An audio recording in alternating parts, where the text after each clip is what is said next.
السلام علیکم۔ چند ایک خبروں اور تجزیات کے ساتھ جہانگیر خٹک آپ کی خدمت پہ حاضر ہے۔ ناظرین، آج جہاں نیو یارک میں جمعۃ المبارک کی رات اور جولائی کی 31 تاریخ، جبکہ پاکستان میں ہفتے کی صبح اور 1 اگست ہے۔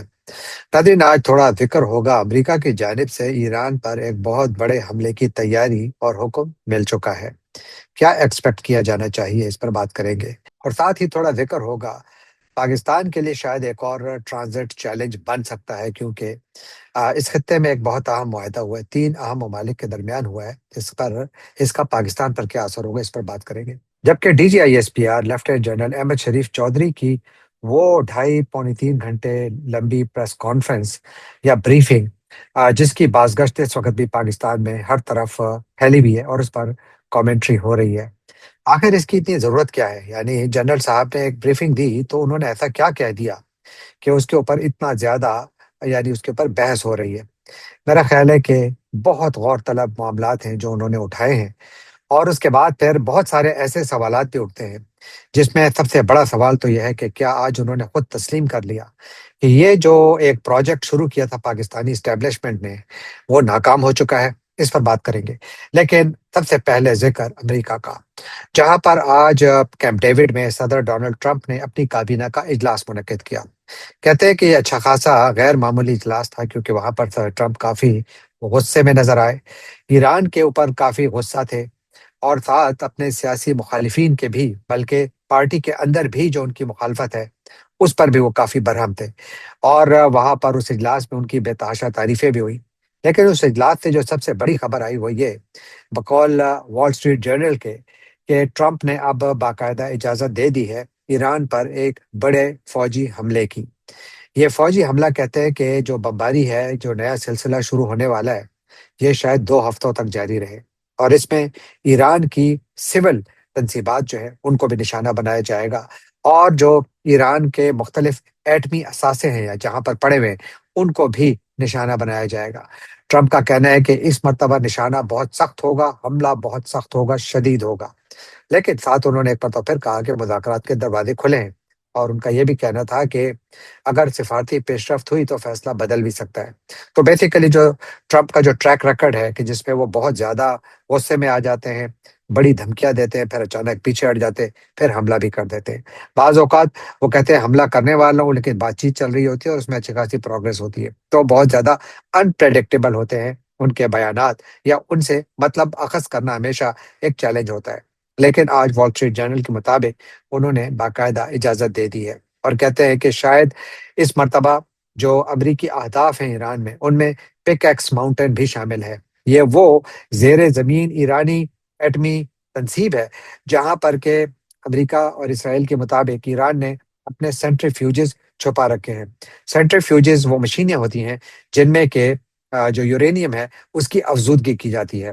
ایران نے، کہتے ہیں یعنی امریکہ کا کہنا ہے کہ لاسٹ ایئر جون میں جب امریکہ نے ایران کے نٹینز اور دوسری جو نیوکلیئر سائٹس تھیں ان پر بمباری کی تھی، تو اس کے بعد ایران نے اپنی بہت ساری جو سینٹریفیوجز تھیں ان کو اس جگہ منتقل کر دیا تھا، یعنی پک ایکس ماؤنٹین میں منتقل کر دیا تھا۔ لیکن یہاں پر جو ایرانی فیسلٹی ہے اس کے بارے میں امریکہ کے اندر یہ رائے ہے کہ بہت زیادہ گہرائی پر، یعنی وہاں پہ بنائی گئی ہے۔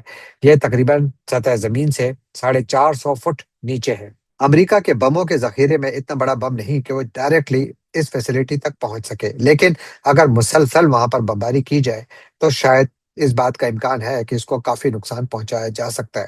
اب دیکھنا یہ ہوگا کہ کیا واقعی امریکہ بمباری کرتا ہے، اور اگر امریکہ بمباری کرتا ہے اور ایران کے سول سٹرکچرز کو بھی، جو ان کا انفراسٹرکچر ہے اس کو بھی نشانہ بناتا ہے، تو پھر یہ جنگ کیا رخ اختیار کرے گی؟ کیونکہ یہ جنگ پہلے سے 6 مہینے میں داخل ہو چکی ہے۔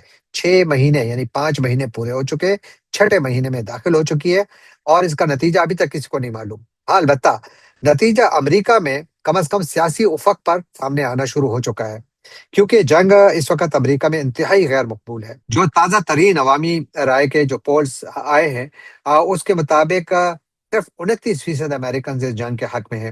تو ایک تو مخالفت جو ہے وہ مڈ ٹرم الیکشن سے پہلے کسی بھی سیاسی جماعت کے لیے خطرے کی گھنٹی ہوتی ہے، تو لہذا ریپبلکن پارٹی کے لیے یہ ایک خطرے کی گھنٹی ہے۔ اور ساتھ ہی جو امریکی پیٹرول پمپس پر گیس کی قیمت آج ایک مرتبہ پھر $4 سے اوپر چلی گئی۔ آج میں نیو یارک میں دیکھ رہا تھا، مختلف گیس اسٹیشنز پر پیٹرول کی قیمت